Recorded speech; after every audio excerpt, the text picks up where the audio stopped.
जब दलित पिछड़े समाज से किसी की नृशंस हत्या होती है, बलात्कार होता है, तो उस समय ये सरकार पिछड़े दलितों को, जैसा कि ये तो कहते भी हैं कि जब समाजवादी पार्टी और बहुजन समाज पार्टी का पिछले लोकसभा चुनाव में गठबंधन हुआ था, तो वर्तमान माननीय मुख्यमंत्री ने साफ शब्दों में कहा था कि ये छछूंदरों और नेवलों की गठबंधन हुआ। मतलब वो हिंदुस्तान में रहने वाले पिछड़ी जातियों, दलित जातियों, आदिवासियों को अभी तक ये जैसे पहले जानवर समझते थे, उसी तरीके से आज भी ये जानवर समझते, हमें इंसान नहीं समझते। तो एक तो मैं भारतीय जनता पार्टी की सरकार को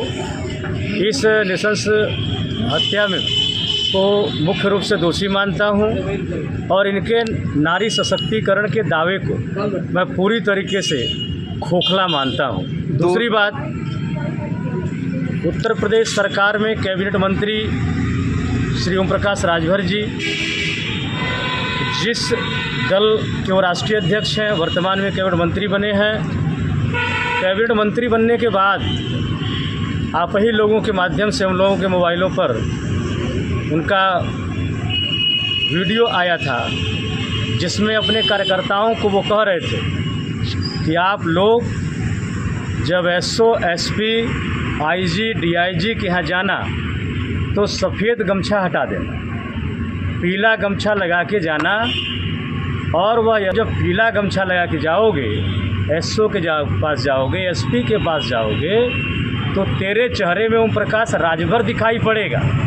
तो मैं श्री ओम प्रकाश राजभर से जानना चाहता हूँ कि जब एक आम कार्यकर्ता में आपका चेहरा नज़र आता है एसओ और एसपी को, तो आपकी तो ये प्रदेश स्तर की महिला सभा की महासचिव नंदिनी राजभर, और उसने अपनी समस्या आपको पहले भी बताया था, इस तरह की समस्या है और इस समस्या में मेरी हत्या हो सकती है। तो फिर नंदिनी राजभर के लिए आपका, नंदिनी राजभर जब सक्षम अधिकारियों से अपनी शिकायत और प्रार्थना पत्र दे रही थी और पीला गमछा लटका के दे रही थी, तो उस जगह ओम प्रकाश राजभर का चेहरा क्यों नहीं दिखाई पड़ा? नंबर 1। नंबर 2, इस संबंध में पता से बात कर अभी तक कहाँ सो रहे? घटना है तथ्य रूप नंदिनी राजभर की तो हत्या रूप से, लेकिन उनके बयान आधार पर तथ्य ओम राजभर का मर्डर है और मर्डर पर वो चुप है, जबकि कैबिनेट मंत्री को घेरा रहे हैं। मुख्यमंत्री से भी ठंड हुई और तक काले दियों का वैधारो नहीं हुई। घरों पर बुजर कब चलेंगे? क्योंकि ये तो बुजर वाली न्याय था को वाली नहीं, तो चल रहे तुमने के काम पर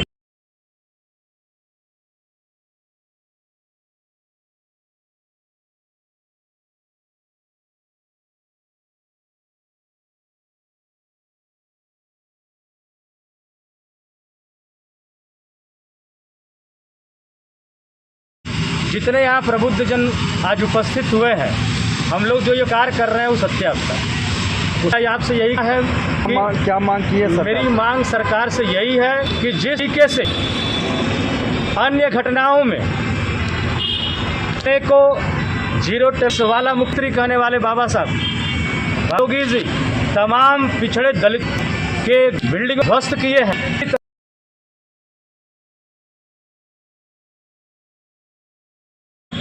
नंदिनी राजभर के परिवार को भरण पोषण के लिए 1 करोड़ रुपए का कंसेशन उत्तर प्रदेश सरकार दे, साथ ही साथ उस परिवार के जीविकोपार्जन के लिए सरकारी नौकरी मुहैया कराए। यही मैं जोड़ना भारतीय पार्टी की सर में पिछड़े और समाज नहीं, अभी भी नहीं, आजमगढ़ पार्टी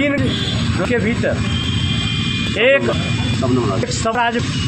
जो बहुत उम्र की गरीबारी और परिवार के एकलौती को पाका, वो व्यक्ति की क्या हत्या और उसके हरों में मारे तो जेल भेज दिया और जेल सुरक्षा दी, इसलिए उन्हें मुक्ति की आती है। तो ये मुक्ति विपक्ष के पियों को पर हमारे प्रतिवादी पी को अतिवादी कहते हैं। तो मूल्य मंच से आप जम से कराते हिंदुस्तान इतिहास में योगी आदित्यनाथ बड़ा जादी मुख्यमंत्री आज तक कोई नहीं है। इसे हम सभी राजमाता को मांगते हैं कि बहुत क्या हुई नंद भर का साथ न्याय हो और न्याय के साथ हमसे मिले, और अगर ऐसा नहीं तो हम हमसे समय लोग हैं, हम ये 5 लोग करती हैं, हम 5 लोग में 5 इनका लोअर है। जब हम पढ़ेंगे लखू आराम से नहीं पाए, इस साथ मांग कहूँ परिवार दे दे चंद के साथ मैं